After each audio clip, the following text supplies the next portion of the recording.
Is the U.S. going broke? Um, Folks, we are actually the greatest debtor nation out there today, with unfunded liabilities that are way over $100 trillion. I don't know if anybody has a clue what that number is. We are fiscally broke. We are fiscally broke here.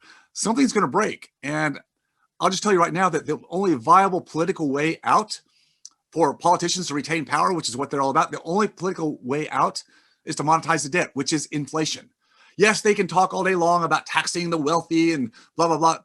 It ends up to be a tax on everybody. That game is just to stay in office and divide and conquer. There's no way that this country stays and maintains its presence in the world without massive inflation. It's going to happen. There's just no way out. Again, I showed you the graph of the Federal Reserve balance sheet that has climbed massively over the last year and a half. But going back to 2008, massive change. That's unprecedented. It's different this time. So Paul Volcker took the federal funds rate up to 20%. That's the rate that the banks charge each other. The Federal Funds Reserve charge each other, which mimics the prime rate, which mimics home mortgage rates.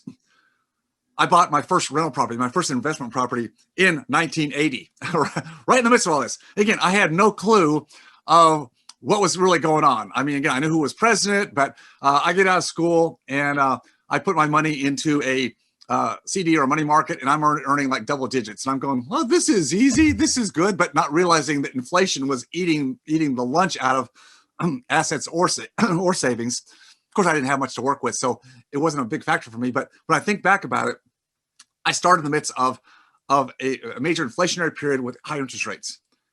And yet the real estate that I continue to invest in, again, not really understanding business cycles, I just had a model that made sense because I had a tangible asset that was used by somebody else. And again, essential use. So I love essential real estate, just like I like essential businesses. We've kind of used that word in this last year with COVID, have we not? Essential, got to stay online. Non-essential, bye-bye. So when you focus on essential, something that's easy to analyze, something that everybody needs, in this case, single family real estate was my benchmark. I was buying and taking on debt, mortgage rates, not as high as 20%, but the first property, 13.5%. That was the mortgage. Made money. How do you do that? Well, it all balances out. And the nice thing about real estate is it doesn't have the volatility, the high spikes up and down that the stock market does. You have time to make adjustments in your model. And that's what we do in Freedom Founders. We're always adjusting and what I call kind of moving the platter and balancing our assets amongst the different asset classes. It's more of a conversation I can get into today, but there's strategies behind use of tangible assets in hedging against the volatility of the market.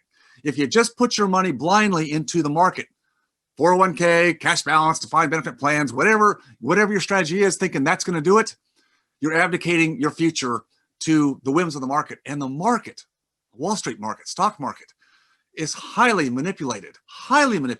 Retail investors, you just don't stand a chance. If you've done well in the last 5, 6, 7, 8 years, it's just the market that allowed that to happen. The market will also take you down. In real estate, I go back over 4 decades with a model that works through up markets, down markets, sideways markets. In fact, where I invested for my first 20 years in Texas, we didn't have inflation. I mean, we just didn't have asset inflation in real estate. Well, why? Because we're a big state. There's lots of land. There's never an issue like there is on the East and West Coast where you have those big spikes. So again, geographically, being able to determine where I invest my money, because I can do that with real estate. If I put it in the market, it's in the market. The market's the market. I have no control over that. And it's so emotional that it's up and down and I have no control. I need control.